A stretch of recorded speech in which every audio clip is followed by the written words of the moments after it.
اللہ کے نبی صلی اللہ علیہ وسلم کہتے ہیں میں نے اپنے رب سے پوچھا کہ اللہ رب العالمین ذرا ہمیں یہ بتلا یہ نوجوان کون نوجوان ہے جو قرآن مجید کی تلاوت کر رہا ہے اور پورے جنتی مل کر کے اس شخص کی تلاوت قرآن کو سن رہے ہیں, آخر کون ہے؟ اللہ کے نبی صلی اللہ علیہ وسلم کو جواب دیا گیا اللہ کی طرف سے کہ اللہ کے نبی صلی اللہ علیہ وسلم یہ جو نوجوان شخص قرآن مجید کی تلاوت کر رہا ہے پورے جنتی اس کی تلاوت قرآن کو سن رہے ہیں, یہ کوئی جنات نہیں ہے نہ ہی کوئی فرشتہ ہے بلکہ آپ ہی کی امتیوں میں سے ایک وہ شخص جس کا نام حارثہ بن نعمان ہے جو مدینہ طیبہ کی فلاں گلی میں رہتا ہے, وہ اپنے گھر میں بیٹھ کر کے قرآن مجید کی تلاوت کر رہا ہے اور اس کی تلاوت کو اللہ رب العالمین جنت میں سنا رہا ہے. اللہ کے نبی صلی اللہ علیہ وسلم نے جب یہ سنا تو آپ خاموش نہیں رہے. اللہ کے نبی صلی اللہ علیہ وسلم نے پھر اللہ رب العالمین سے سوال کیا, کہا کہ اللہ رب العالمین ہمیں یہ بتلا کہ آخر اس نوجوان کو جو اپنے ایک معمولی سے گھر میں مدینہ طیبہ کی فلاں گلی میں رہتا ہے اس کے اندر آخر ایسی کیا خوبی ہے, کیا معاملہ ہے, اس کی کیا فضیلت ہے کہ وہ اپنے گھر میں بیٹھ کر کے تلاوت کر رہا ہے اور اس کی تلاوت کو اللہ رب العالمین جنتیوں کو سنا رہا ہے. اللہ رب العالمین نے پھر جواب دیا, کہا اللہ کے نبی صلی اللہ علیہ وسلم آپ کی امت میں ہزاروں قسم کے لوگ ہزاروں نیکیاں کرنے والے موجود ہیں, تہجد گزار بھی ہیں, نمازوں کی پابندی کرنے والے ہیں, زکات کی ادائیگی کرنے والے ہیں, ہزاروں قسم کی نیکیاں ہزاروں کی تعداد میں کرنے والے موجود ہیں, لیکن حارثہ بن نعمان کو یہ مقام و مرتبہ, حارثہ بن نعمان کو یہ فضیلت اس وجہ سے حاصل ہے کہ وہ ابر الناس بامہ, کہ اس روئے زمین پر سب سے زیادہ اپنی ماں کی خدمت کرنے والا حارثہ بن نعمان نامی نوجوان ہے. اسی حارثہ بن نعمان کے اپنے ماں کے ساتھ خدمت کرنے کی بنیاد پر, ان کے ساتھ حسن سلوک کرنے کی بنیاد پر دنیا میں اللہ نے ایسا انعام دیا کہ وہ تلاوت گھر میں اپنے بیٹھ کر رہا ہے اور اس کی تلاوت اللہ رب العالمین جنتیوں کو سنا رہا ہے. یہ واقعہ بیان کرنے کے بعد اللہ کے نبی صلی اللہ علیہ وسلم نے حضرت عائشہ رضی اللہ تعالیٰ عنہ سے کہا, روایت بالکل صحیح ہے کہ یہ فضیلت اور یہ مقام و مرتبہ صرف اور صرف حارثہ بن نعمان کے ساتھ خاص نہیں ہے. اللہ کے نبی صلی اللہ علیہ وسلم نے اپنی زبان سے 3 مرتبہ یہ کہا, کذالکم البر کذالکم البر کذالکم البر, اے لوگوں سنو, جو شخص اپنے ماں باپ کے ساتھ ایسے ہی اس نے سلوک کرتا ہے جیسے کہ حارثہ بن نعمان نے کیا ہے, تو اللہ رب العالمین اس کو بھی ایسے ہی مقام و مرتبہ اور ایسے ہی فضیلت سے نوازنے والا ہے. تو یہ ان کے لیے خاص نہیں ہے فضیلت, اللہ کے نبی صلی اللہ علیہ وسلم نے ماں باپ کی خدمت کرنے کے تعلق سے بتایا. اور یہی نہیں بلکہ اگر کوئی شخص دنیا کے اندر رہتے ہوئے گناہ کا کام کر لیتا ہے, اس سے بڑے گناہ سرزد ہو جا رہے ہیں, لیکن اس کے باوجود اگر وہ ماں باپ کی خدمت کرتا ہے تو اللہ رب العالمین اس کے گناہ کو بھی معاف کر دے گا. ایک شخص اللہ کے نبی صلی اللہ علیہ وسلم کے پاس آیا اور کہا, یا رسول اللہ انی اصبت ذنبا عظیما فہل لی من توبۃ, کہ اللہ کے نبی صلی اللہ علیہ وسلم مجھ سے بہت بڑا گناہ سرزد ہو گیا ہے, میں نے بہت بڑی برائی کر لی ہے, بہت بڑا گناہ سرزد ہو گیا ہے, مجھے تو ایسا لگتا ہے کہ میرے اتنے بڑے گناہ کی توبہ اللہ کیا نہیں ہے, لیکن پھر بھی آپ کے پاس آیا ہوں اطمینان قلب کے لیے, آپ سے سوال کر رہا ہوں کہ کیا میرے اتنے بڑے گناہ کی توبہ اللہ کیا ہے. اللہ کے نبی صلی اللہ علیہ وسلم نے اس شخص سے یہ نہیں پوچھا کہ تم نے کون سا گناہ کر لیا ہے, آپ نے اس سے یہ نہیں پوچھا کہ تم بتاؤ مجھے کہ تم نے کون سا گناہ کا کام کیا ہے. اللہ کے نبی صلی اللہ علیہ وسلم نے اس شخص سے کہا کہ تم نے گناہ کا جو بھی کام کیا ہو اس سے ہمیں مطلب نہیں ہے, لیکن اچھا یہ بتاؤ کیا تمہارے ماں باپ زندہ ہیں.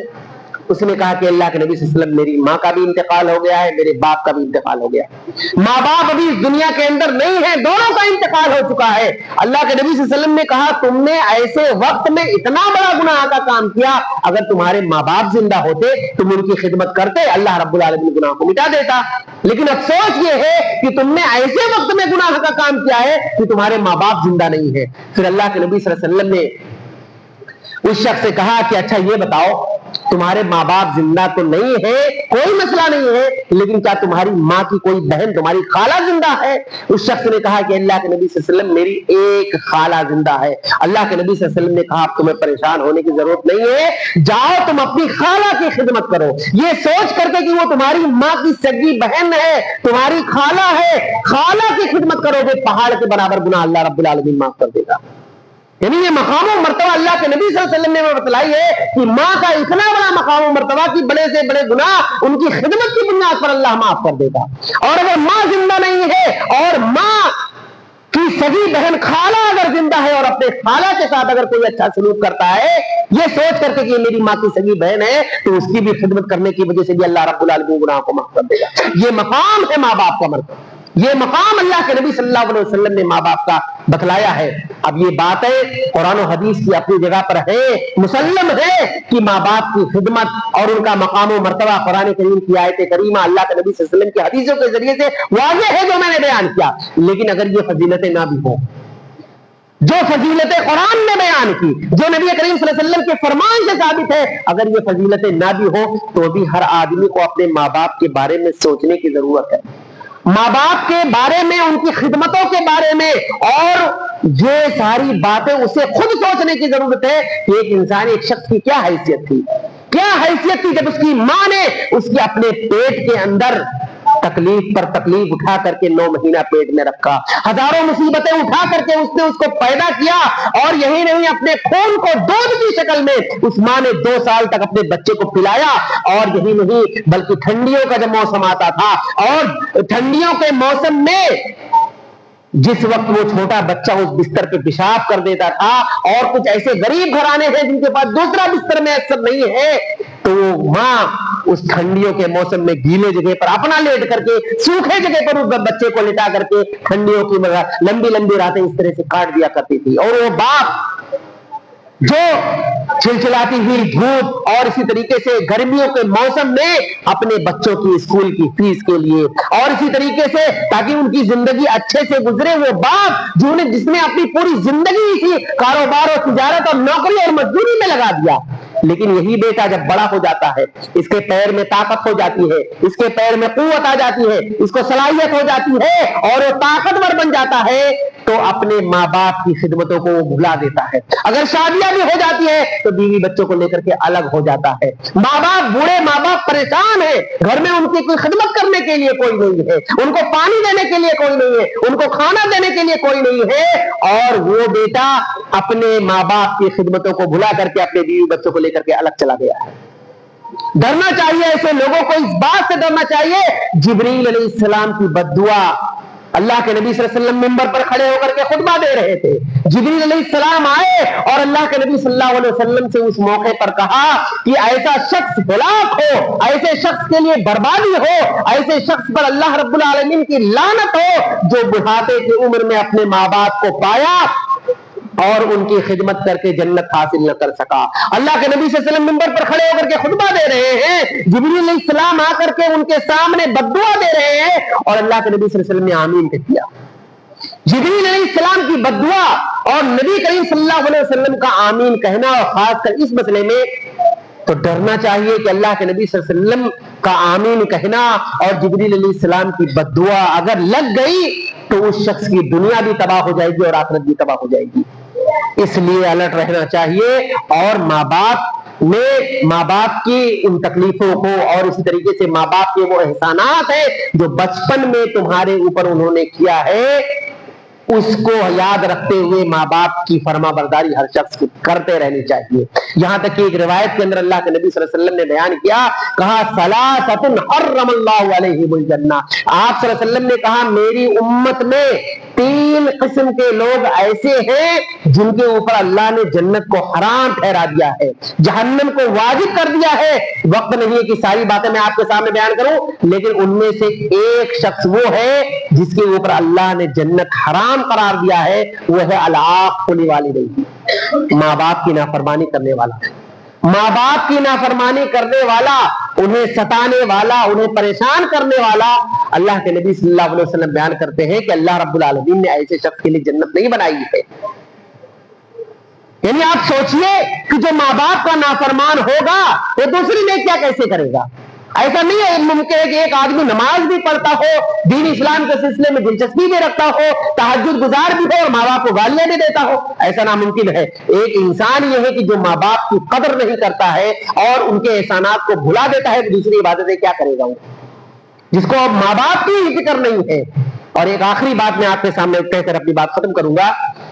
کہ بہت سارے ایسے لوگ ہیں جن کے ماں باپ کا اس دنیا کا انتقال ہو چکا ہے, نہیں موجود ہے. ماں باپ اگر زندہ ہے ان کی خدمت کرے, لیکن اگر ماں باپ نہیں ہے تو وہ کیا کرے. اللہ کے نبی صلی اللہ علیہ وسلم نے ایک حدیث حضرت ابو سعید رضی اللہ تعالیٰ عنہ بیان کرتے ہیں کہ اللہ کے نبی صلی اللہ علیہ وسلم نے کہا کہ اس دنیا کے اندر جن کے ماں باپ کا انتقال ہو چکا ہے، اس دنیا میں ماں باپ نہیں ہے، اولاد کے اوپر اولاد میں لڑکا بھی آتا ہے، لڑکی بھی آتی ہے۔ اللہ کے نبی صلی اللہ علیہ وسلم نے کہا اس اولاد پر، اس کے اولاد پر 5 ذمہ داری اللہ کے نبی صلی اللہ علیہ وسلم نے بتائی ہے۔ ماں باپ کا انتقال ہو گیا، اس کے اولاد کے اوپر پہلی ذمہ داری یہ ہے، انتقال ہوا جا کر کے ان کی نماز جنازہ پڑھے، الصلاۃ علیہما۔ دوسری ذمہ داری کہا والاستغفار لہما، ان کے لیے دعائیں مغفرت کرے اور کہے کہ اللہ رب العالمین تو ہمارے ماں باپ کی مغفرت فرما، ان کے گناہوں کو بخش دے، ان کے اوپر رحم فرما اور ان کے اوپر ایسے ہی رحم فرما جیسے انہوں نے بچپن میں میرے اوپر رحم کیا ہے۔ اور تیسری ذمہ داری وَإِنْجَازُ أَحَدِهِمَا بَعْدَهُمَا، ماں باپ اس دنیا کے اندر رہتے ہوئے اگر کسی سے کوئی وعدہ کر گئے ہو اور وعدہ پورا کرنے سے پہلے ان کا انتقال ہو گیا ہو، اولاد کی ذمہ داری یہ ہے کہ ان کے کیے ہوئے وعدے کو پورا کرے۔ چوتھی ذمہ داری وصلۃ الرحم التي لا توصل الا بهما، ماں باپ کے جو رشتہ دار ہے، ماں کی طرف سے جو رشتہ ہے یا باپ کی طرف سے جو رشتہ داری ہے، باپ کا بھائی چچا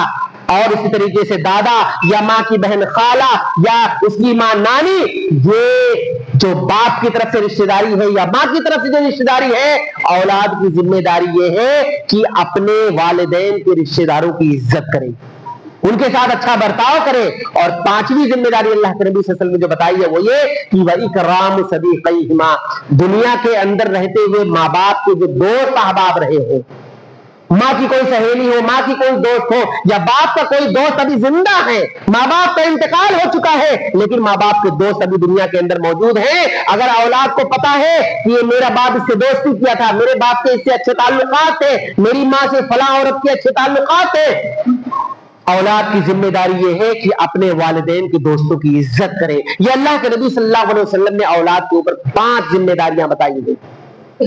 تو والدین کے لیے اگر کوئی شخص دعائیں کرتا ہے اور اسی طریقے سے ان کے لیے صدقہ و خیرات کرتا ہے تو اللہ رب العالمین اولاد کے اس عمل کو ان کے والدین کے حق میں نیکی اور نیکی کا سبب بنائے گا۔ اور اس میں سے اہم چیز یہ ہے کہ ان کی طرف سے اگر کوئی صدقہ کرنا چاہے تو کرے یا ان کے لیے دعائیں کرے تو دونوں چیزوں کو اللہ رب العالمین والدین کے حق میں پہنچاتا ہے اور یہ اجر قیامت تک پہنچتا رہے گا۔ اللہ رب العالمین نے اس دروازے کو بند نہیں کیا ہے بلکہ اس دروازے کو کھلا رکھا ہے۔ اپنے ماں باپ کے لیے دعائیں کرتے رہو، خوب دعائیں کرتے رہو، جتنا ہو سکے اپنے ماں باپ کے لیے جن کا انتقال ہو چکا ہے کرتے رہو، اور ان کے لیے اللہ رب العالمین کے راہ میں صدقہ و خیرات بھی اگر آپ کرتے رہیں گے تو اللہ رب العالمین اس نیکی کو بھی ان تک پہنچاتا رہے گا۔ تو یہ چند باتیں تھیں ماں باپ کے مقام و مرتبے کے حوالے سے جو میں نے آپ کے سامنے ذکر کیا۔ اللہ رب العالمین سے دعا ہے کہ اللہ رب العالمین ہم تمام لوگوں کو اس بات کی توفیق دے کہ وہ اپنے ماں باپ کے مقام و مرتبے کو سمجھیں اور اس طریقے سے ان کی عزت کریں، ان کے ساتھ احسان کا معاملہ کریں اور ان کے ساتھ اچھا سلوک کریں۔ اللہ رب العالمین اس دنیا کے اندر جو اپنے ماں باپ کے نافرمان ہیں، اللہ رب العالمین تو اس کی بات کی توفیق دے کہ اللہ رب العالمین وہ اپنے والدین کی نافرمانی سے بچ سکے۔ اللہ رب العالمین جب تک تو ہمیں اس دنیا کے اندر زندہ رکھ، ایمان اور اسلام پر زندہ رکھ، اور ہمارا خاتمہ ہو تو ایمان بالخیر پر، آمین۔ وآخر دعوانا الحمدللہ رب العالمین۔